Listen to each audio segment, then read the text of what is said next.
India இந்த AMCA ப்ராஜெக்டுக்காக ஒரு மிகப்பெரிய ஒரு பொருளையுமே கிளம்பிட்டு இருக்கு.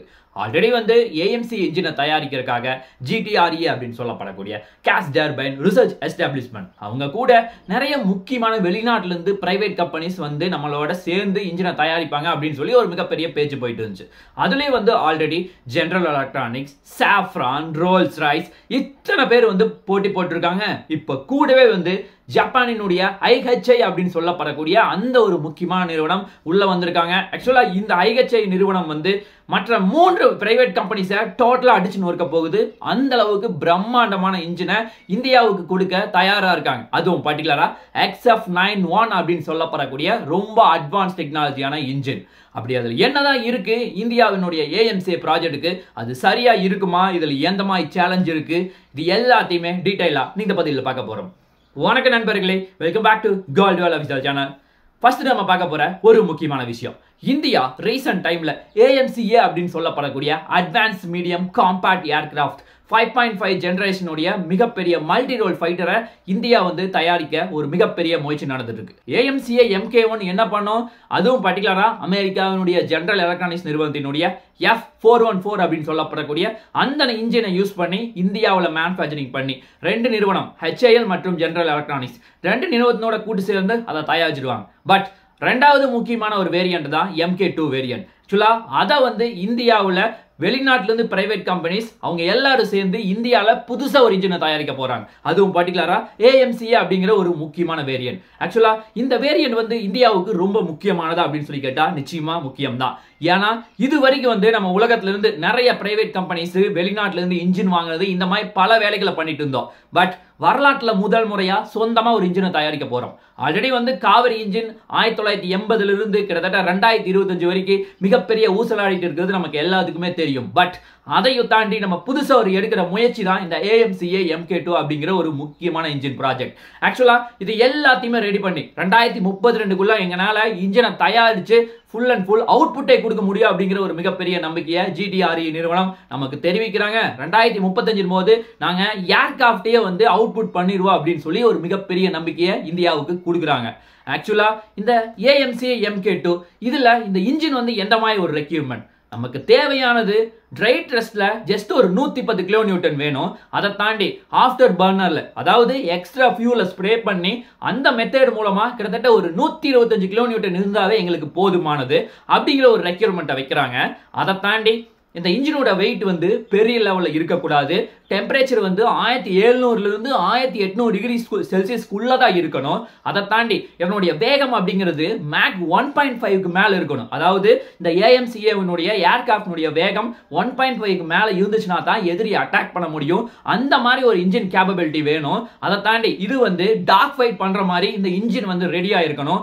இந்த மாதிரி பல விஷயங்களை சொல்லியிருக்காங்க. அது மட்டும் கிடையாது, 3D த்ரஸ்ட் வெக்டரிங் அப்படின்னு சொல்லப்படக்கூடிய இன்னொரு முக்கியமான டெக்னாலஜி. ஆக்சுவலா இது எல்லாத்தையுமே இதுல கொண்டு வரணும் அப்படிங்கிற ஒரு மிகப்பெரிய ஒரு கோட்பாடை இந்தியா வந்து மற்ற நாடுகளுக்கு வைக்கிறாங்க. அதனால உலக நாடுகள் எல்லாருமே போட்டி போட்டு இந்தியா ஒரு மிகப்பெரிய கண்ட்ரி, இங்க வந்து நம்மளுடைய மார்க்கெட்டை பெரிய லெவல்ல டெவலப் பண்ணிக்கலாம் அப்படின்னு சொல்லி ஒவ்வொரு நிறுவனமும் ஆர்வம் காட்டிட்டு இருக்காங்க.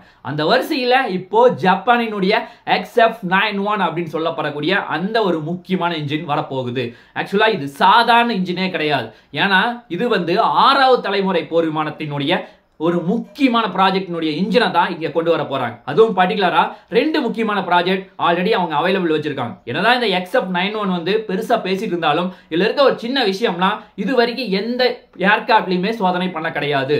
பட் 2 முக்கியமான ப்ராஜெக்டுக்காக முன்னாடி போயிட்டு இருக்காங்க. ஒன்னு 6th ஜெனரேஷன் ஃபைட்டர், இன்னொன்னு வந்து FX அப்படின்னு சொல்லப்படக்கூடிய இன்னொரு முக்கியமான போர் விமானத்துக்காக ஒரு மிகப்பெரிய டெவலப்மெண்ட் போயிட்டு இருக்கு. இது எல்லாத்தையுமே தாண்டி UCAV அப்படின்னு சொல்லப்படக்கூடிய அன்மேன்டு காம்பாக்ட் ஏர்கிராஃப்ட் வெஹிக்கிள் அப்படிங்கிற ஒரு முக்கியமான ப்ராஜெக்டுக்காகவும் இவங்க ஒரு மிகப்பெரிய முயற்சி எடுத்திருக்காங்க. ஆக்சுவலா இந்த இன்ஜினுடைய சைஸ் அப்படின்னு பார்த்தா 1 மீட்டர் டயால 3.8 மீட்டர் மிகப்பெரிய ஒரு லென்த் இருக்க மாதிரி மிக பிரம்மாண்டமா வந்து இதை வந்து ரெடி பண்ணி வச்சிருக்காங்க. இந்த இன்ஜினோட த்ரஸ்ட் அப்படின்னு பார்த்தா நார்மலா ட்ரை த்ரஸ்ட்ல 110 கிலோ நியூட்டன் வந்து பவர் ஜெனரேட் பண்ண முடியும். அதை தாண்டி ஆஃப்டர் பர்னர்ல எக்ஸ்ட்ரா ஃபியூல் மூலமா கிட்டத்தட்ட 147 கிலோ நியூட்டன் அளவுக்கு பவர் ஜெனரேட் பண்ண முடியும். இதை தாண்டி இந்த ட்ரை ட்ரஸ்ட் ஆகட்டும் இல்ல ஆஃப்டர் பர்னர் ட்ரஸ்ட் ஆகட்டும், இதன் மூலமா மிகப்பெரிய ஒரு ட்ரஸ்ட் வந்து கிட்டத்தட்ட 197 கிலோமீட்டர் அளவுக்கு பவர் ட்ரஸ்ட் அப்படின்னு சொல்லப்படக்கூடிய இன்னொரு ட்ரஸ்டையும் எங்களால கொடுக்க முடியும் அப்படிங்கிற ஒரு மிகப்பெரிய நம்பிக்கையை வைக்கிறாங்க. அதை தாண்டி எங்களால 1800 டிகிரி செல்சியஸ் அளவுக்கு டெம்பரேச்சர் தாங்குற மாதிரி எங்களால 1800 டிகிரி செல்சியஸ் அளவுக்கு டெம்பரேச்சர் தாங்குற மாதிரி எங்களால டிசைன் பண்ணி கொடுக்க முடியும் அப்படிங்கிற ஒரு மிகப்பெரிய நம்பிக்கையை கொடுக்குறாங்க. அது மட்டும் முக்கியமான விஷயம் கிடையாது. இன்ஜினோட வெயிட் அப்படின்னு பார்த்தா 1500 இருந்து 1600 கிலோலயே எங்களால இன்ஜினை வந்து ரொம்ப சிம்பிளா பண்ணி கொடுக்க முடியும். இதை தாண்டி இவ்வளவு விஷயம் நம்ம பெருமையா பேசணும். இதை ஜப்பான் வந்து நமக்கு எந்த மாதிரி ஆஃபர் கொடுக்குறாங்கன்னா, மெயினா வந்து எல்லா டெக்னாலஜியும் இந்தியாவுக்கு கற்றுக் கொடுத்துருவாங்க. அதை தாண்டி ஜப்பானுடைய கம்பெனிஸ் இந்தியாவுக்கு வந்து இந்தியாவிலே வந்து தயாரிக்கிறதுக்கு ஒரு மிகப்பெரிய உதவி செய்யறாங்க. ஆல்ரெடி நமக்கு தெரியும் ரஷ்யா வந்து Su-30 MK போர் விமானத்துக்கு எல்லா டெக்னாலஜியும் நமக்கு சொல்லி கொடுத்து நம்ம சொந்தமா மேக் பண்ணிருக்கோம். அந்த மாதிரி ஒரு மெத்தடை இந்த XF91 ஜப்பான் வந்து இந்தியாவுக்கு கற்றுக் கொடுக்க போறாங்க. இது ஒரு மிகப்பெரிய பாசிட்டிவா பார்க்கப்படுது. ஆல்ரெடி வந்து நான் சொல்லியிருந்தேன் சாஃப்ரானுடைய M88 இன்ஜின் ஆகட்டும் இல்ல இந்த ரோல்ஸ் ரைஸ் ஆகட்டும், அதை தாண்டி ரஷ்யாவினுடைய AL51F1 நேத்து வந்து அவங்க சொல்லியிருந்தாங்க நாங்க ஆஃபர் பண்றோம் அப்படின்னு சொல்லி.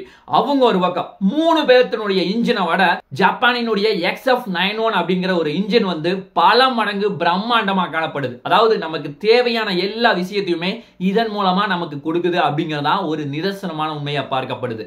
அதுலயும் ஒரு முக்கியமான விஷயம்னா ஏர்கிராஃப்ட் அப்படிங்கிறது ஒளியை விட பல மடங்கு வேகமா போனா தான் எதிரி அடிச்சு நொறுக்க முடியும். அதுவும் பர்டிகுலரா சைனாவினுடைய J-20 ஆகட்டும், J-35 ஆகட்டும், பாகிஸ்தானுடைய JF-17 ஆகட்டும், இந்த மாதிரி பல போர் விமானங்கள் இருக்கு. அவங்களுக்கு டஃப் கொடுக்கணும்னா நம்ம பல வேகத்துல போகணும். அது சரியா சொல்லணும்னா ஒளியை விட 1.5 வேகத்துல போனா தான் நம்மளால ஜெயிக்க முடியும். அந்த மாதிரி ஒரு கேப்பபிலிட்டி இந்த XF91 அப்படிங்கிற ஒரு இன்ஜின்ல இருக்கு. அதுதான் இதுல இருக்க ஒரு முக்கியமான பாசிட்டிவா பார்க்கப்படுது. இதெல்லாத்த விட இந்த இன்ஜினுடைய டெம்பரேச்சர் அப்படிங்கிறது பெட்டரா இருந்தா தான் ஒரு மிகப்பெரிய சக்சஸே கொடுக்க முடியும். ஆல்ரெடி காவேரி இன்ஜின்ல இந்த டெக்னாலஜி தான் ஒரு மிகப்பெரிய லாகிங் ஆனோம். அதனால இது வந்து 1800 டிகிரி செல்சியஸ் அளவுக்கு எங்கனால டெம்பரேச்சரை கண்ட்ரோல் பண்ணி வைக்க முடியும். அதை தாண்டி 1 டிகிரி கூட போகாது அப்படிங்கிற ஒரு மிகப்பெரிய நம்பிக்கையை கொடுக்குறாங்க. ஆக்சுவலா இவங்க வந்து ஸ்ட்ராங்கா பிலீவ் பண்றது அப்படின்னா எந்த மாதிரி மெட்டீரியல் யூஸ் பண்ணிருக்காங்கன்னா, ஆக்சுவலா டர்பைன் பிளேட் வந்து single crystal nickel based super alloy அப்படிங்கிற ஒரு முக்கியமான மெட்டீரியல் யூஸ் பண்ணிருக்காங்க. அதை தாண்டி கம்ப்ரசர் பிளேட் ஆகட்டும், பேண்ட் பிளேட் ஆகட்டும், இது ரெண்டுமே வந்து டைட்டானியம் அலாய் அப்படிங்கிற ஒரு முக்கியமான மெட்டீரியல் யூஸ் பண்ணிருக்காங்க. ஆக்சுவலா இதை விட ஒரு முக்கியமான பியூட்டி என்னன்னா, இதுல செராமிக் மெட்டீரியல் யூஸ் பண்ணிருக்காங்க. அதனாலதான் இன்ஜினோட வெயிட் வந்து 1500 இருந்து 1500 கிலோலயே மிக பிரம்மாண்டமா வந்து ரொம்ப சிம்பிளா முடிச்சு கட்டியிருக்காங்க. ஆக்சுவலா அதுதான் ஜப்பானினுடைய XF91க்கு ஒரு மிகப்பெரிய பாசிட்டிவா பார்க்கப்படுது. அதை விட இல்ல இன்னொரு முக்கியமான பியூட்டி என்னன்னா இன்ஜினுடைய சைஸ். ஏன்னா பவர் வந்து 150 கிலோமீட்டர் அளவுக்கு பவர் ஜெனரேட் ஆகுது அப்படின்னா இன்ஜினோட சைஸும் மிக பிரம்மாண்டமா இருக்கு அப்படின்னு சொல்லி கேட்டா நிச்சயமா கிடையாது. அதுவும் பர்டிகுலரா ரஷ்யாவினுடைய AL31, AL41 இந்த மாதிரி இன்ஜினை விட இதனுடைய சைஸ் வந்து ரொம்ப ரொம்ப கம்மி. அப்படி கம்மியா இருந்துச்சுன்னா ஏர்கிராஃப்டினுடைய சைஸை குறைச்சிட்டு நம்மளால இன்டர்னல் வெப்பன்ஸ் ரொம்ப அதிகமா வைக்க முடியும். அப்படி வச்சா எதிரிய எவ்வளவு தூரத்துக்கு போனாலும் அடிக்க முடியும். அது ஒரு முக்கியமான பாசிட்டிவா பார்க்கப்படுது. அதை தாண்டி இதுல இருக்க இன்னொரு முக்கியமான ஃபியூச்சர்னா 3D த்ரஸ்ட் வெக்டரிங். ஆக்சுவலா நார்மலா நமக்கு தெரியும் ஒரு ஏர்கிராஃப்ட் அப்படின்னு இருந்துச்சுன்னா ஃப்ரண்ட்ல போகும், பேக்ல போகும். அதை தாண்டி இந்த டெக்னாலஜி இருந்துச்சுன்னா அது ஃப்ரண்ட்லயும் போக முடியும், பேக்லயும் போக முடியும், லெஃப்ட் சைடும் திரும்ப முடியும், ரைட் சைடும் திரும்ப முடியும், ரோலிங்கும் பண்ண முடியும். இந்த மாதிரி ஒரு டெக்னாலஜி இந்த 3D த்ரஸ்ட் வெக்டரிங் இந்த XF91 இன்ஜின் மூலமா நம்மளால பண்ண முடியும். அதாவது வருங்காலத்துல நம்ம டாக் ஃபைட் பண்றதுக்கு இந்த AMCA ஒரு மிகப்பெரிய உதவியா இந்த ஜப்பானுடைய இன்ஜின் இந்தியாவுக்கு இருக்கும் அப்படிங்கறதா ஒரு நிதர்சனமான உண்மையா பார்க்கப்படுது. இது எல்லாத்தோட இன்னொரு முக்கியமான பியூட்டி என்னன்னா ஜப்பானினுடைய இன்ஜின்ல ஆக்சுவலா இல்ல பிளாட் நாசில் யூஸ் பண்ணிருக்காங்க. ஆக்சுவலா நார்மலா வந்து ஒரு ரவுண்ட் நாசில் தான் யூஸ் பண்ணுவாங்க. அது எதற்குனா நார்மலா வந்து இந்த இன்ஜின்ல இருந்து வர்ற கேஸோ அல்லது ஏரோ எல்லாமே வந்து அவுட் சைடு வருது, பேக் சைட்ல மட்டும் தான் வரும். பட் இந்த பிளாட் நாசில் நம்ம யூஸ் பண்ணிட்டோம்னா சைட்லயும் வரும். அப்படி வந்துச்சுன்னா எதிரியினுடைய ரேடார்ல சிக்காம ஈஸியா எஸ்கேப் ஆக முடியும். அதாவது எதிரியினுடைய ரேடார்ல சிக்காம எஸ்கேப் ஆனா நம்ம வந்து ஈஸியா எதிரியா அட்டாக் பண்ண முடியும். அதை தாண்டி இன்ஃப்ராரெட் ரேஸ் அப்படிங்கிற ஒரு முக்கியமான இதுலயும் வந்து தப்பிச்சு எஸ்கேப் ஆக முடியும். அதுதான் இதுல இருக்க ஒரு முக்கியமான பாசிட்டிவா பார்க்கப்படுது. அதை தாண்டி இதுல இன்ஜின் அப்படிங்கிறது ரொம்ப காம்ப்ளிகேட்டடா இல்லாம ரொம்ப அட்வான்ஸான டெக்னாலஜியை கொண்டு வந்திருக்காங்க. அதுவும் பர்டிகுலரா ஃபுல் அண்ட் ஃபுல் டிஜிட்டலைஸ் ஆகியிருக்காங்க அப்படிங்கிறதா ஒரு மிகப்பெரிய பாசிட்டிவா பார்க்கப்படுது. ஆக்சுவலா இப்படி இருக்கும்போது இன்ஜினை வந்து நம்ம ஈஸியா வந்து பர்ஃபார்ம் பண்றதுக்கு ரொம்ப உதவியா இருக்கும். அதை தாண்டி பைலட் வந்து ரொம்ப மெனக்கெட்டு அதுல போய் உள்ள ஒர்க் பண்ண வேண்டிய அவசியமும் கிடையாது. அதுதான் இதுல இருக்க ஒரு முக்கியமான பாசிட்டிவா பார்க்கப்படுது. அதை தாண்டி இதுல நம்ம ஈஸியா வந்து இன்டகிரேட் பண்ணிக்கலாம் ஏஎம்சியை கூட. ஏன்னா நார்மலான ஒரு காம்ப்ளிகேட்டான ஒரு சர்க்கியூட் இருந்துச்சுன்னா ரொம்ப டிஃபிகல்ட்டா இருக்கும். பட் இதுல வந்து ஈஸியா வந்து இன்டகிரேட் பண்றதுக்கு ரொம்ப ரொம்ப உதவியா இருக்கும். அதே மாதிரி இன்னொரு இதுல முக்கியமான பியூட்டி என்னன்னா, ஜப்பான் வந்து நம்ம கூட கூட்டு சேர்ந்து நம்ம பண்றங்காட்டி, அதாவது அமெரிக்காவினுடைய கேட்ஸா ஒப்பந்தத்துக்கோ இல்ல எம்டிசிஆர் இந்த மாதிரி நிறைய அக்ரிமெண்ட் இருக்கு. இந்த ரெண்டு அக்ரிமெண்ட்லயும் நம்ம போய் வந்து சர்வே ஆக தேவையில்லை. ஈஸியா வந்து அக்ரிமெண்ட்டை சைன் பண்ணிட்டு நம்ம முன்னாடி போறதுக்கு இது ரொம்ப உதவியா இருக்கும். இதே வந்து ரஷ்யா வந்துச்சுன்னா இந்த மாதிரி பிரச்சனை எல்லாத்தையுமே ஃபேஸ் பண்ற மாதிரி இருக்கும். பட் இதுல இந்த பிரச்சனையும் கிடையாது. அதனால நமக்கு இது ஒரு மிகப்பெரிய பாசிட்டிவா பார்க்கப்படுது. இது எல்லாத்த விட இன்னொரு முக்கியமான பியூட்டினா, இன்ஜின் வந்து எவ்வளவு வெயிட் இருக்கோ அதை தாண்டி அதுல த்ரஸ்ட்டும் வந்து ப்ரொடியூஸ் ஆகணும். அப்படி வந்து இதுக்கு ப்ரொபஷனேட்டா இது இருந்தா மட்டும்தான் நம்மளால ஒரு சரியான இன்ஜின் சரியான த்ரஸ்ட் அப்படின்னு சொல்லி நம்மளால சொல்ல முடியும். பட் இதுல இந்த XF91 இன்ஜின்ல நம்ம நினைச்ச மாதிரி, அதாவது ஏஎம்சி உடைய ரெக்யூர்மெண்ட் என்னன்னா 10:1 அந்த ரெக்யூர்மெண்ட்ல இருந்தாவே நமக்கு போதுமானது. பட் இந்த XF91ல 11:1 இருக்கு. அப்ப அந்த அளவுக்கு வந்து பவர் ஜெனரேட் ஆகுது. அதாவது வெயிட்டுக்கு ஏத்தடோட பவர் வந்து அதிகமா ஜெனரேட் ஆகிற காரணத்தினால நம்ம கேட்ட ரெக்யூர்மெண்ட் இதுல இருப்பதுதான் ஒரு நிதர்சனமான உண்மையா பார்க்கப்படுது. நம்ம இவ்வளவு விஷயம் வந்து பாசிட்டிவா ஜப்பானுடைய இன்ஜினை பத்தி பேசணும்.